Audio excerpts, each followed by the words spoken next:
Hey guys, how's it going? Today we are back with a brand new movie review. It's been a hot minute since we've had a movie review, but it's the big one. It's the huge one. It's my most anticipated film of the year, Deadpool and Wolverine, the latest film from Marvel Studios, the third Deadpool film. It's been 6 years since we got a Deadpool film, so this one's very highly anticipated. Hugh Jackman's back as Wolverine for the first time in 7 years. What's that like? We're going to dive into all that spoiler free. I want you to know this is a safe space. I will not be spoiling anything that happens in this movie, so you are safe if you have not seen it yet. If you want to decide if you want to see it and you're watching reviews, this is a safe one to watch. I will not be spoiling anything, but make sure you like the video and subscribe to the channel as we keep the race towards 400 subscribers going. Now let's talk about the latest MCU edition. Let's start off right at the beginning.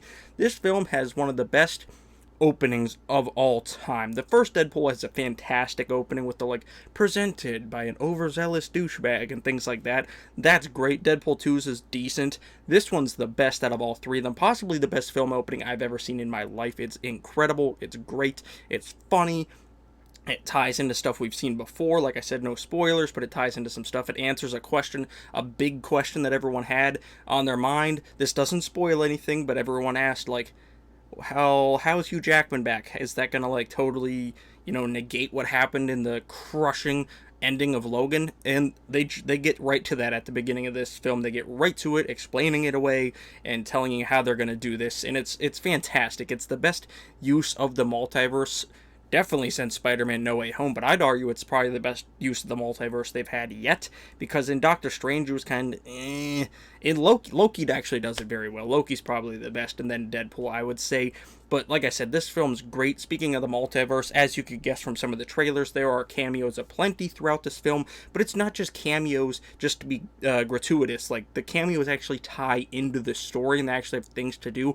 I'd almost say they're not even really cameos. I'd say most of them are actually supporting characters. Like, they have a good amount of screen time. They all actually have stuff to do that ties into the overall story of the film, and the real story of the film is just the connection between Wade and Logan, how they interact, how they coexist, what their goals are, and how they, weave in and out of each other. And it's truly great. As you can see in the trailer, they do have some epic fights between each other and some epic fights where they're helping each other out.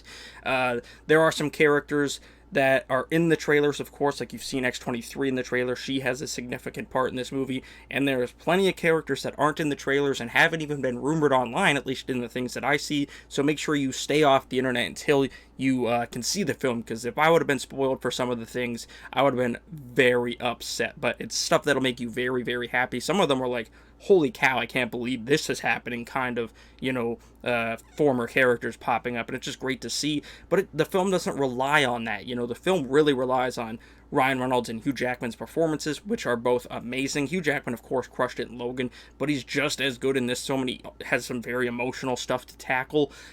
Same with Wade Wilson. He has some very emotional stuff to tackle, and why he's trying to, save the multiverse and all that stuff, and how that interacts with Logan.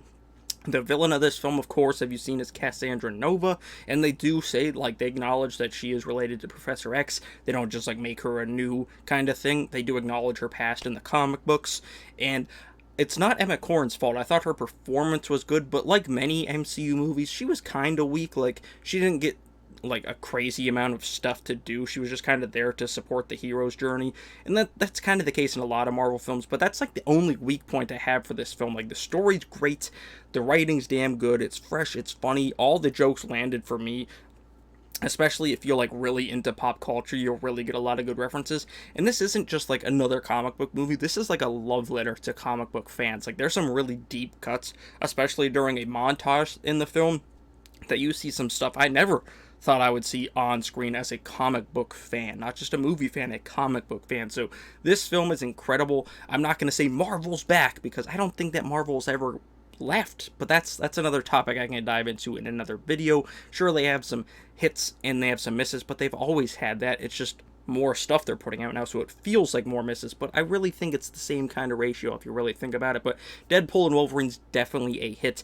For me, I'd say It's probably top 5 MCU. I'd have to see it again, but I think it's right up there with Winter Soldier, No Way Home, Endgame, Infinity War. I think it's right up there in that conversation. I love this film. I love what it sets up. I love the story it tells. I love the post-credits scene. It's not like massive for the MCU moving forward, but it really continued a funny gag I liked in the movie. So this film works on all levels for me, other than the villain being a little weak, character-wise, but that's like in the case of a lot of other Marvel films as well. So I'm going to give Deadpool and Wolverine a 9.5 out of 10. If that villain was just a little bit stronger, I'd probably give it a 10 out of 10, but definitely it's right there with Dune 2 for my favorite film of the year. Definitely the best. I love Spider-Man No Way Home. I love Guardians 3. I love Wakanda Forever, but this is the best MCU film since Endgame for sure, in my opinion, and I can't wait to watch it again, and I can't wait to see what happens with some of the characters going forward. So drop a comment down below. Have you seen Deadpool and Wolverine, or did this review convince you to go see the film? Let's chat down in the comments below. Make sure you like the video and subscribe to the channel, and make sure you come back here on Sunday, because I will be dropping a video talking about some of the more spoiler aspects of the film, and on Monday we will have a video talking about some of the big announcements coming out of San Diego Comic-Con. So make sure you subscribe and hit the notification bell for all that. Thank you guys for watching, and I'll see you guys right here next time.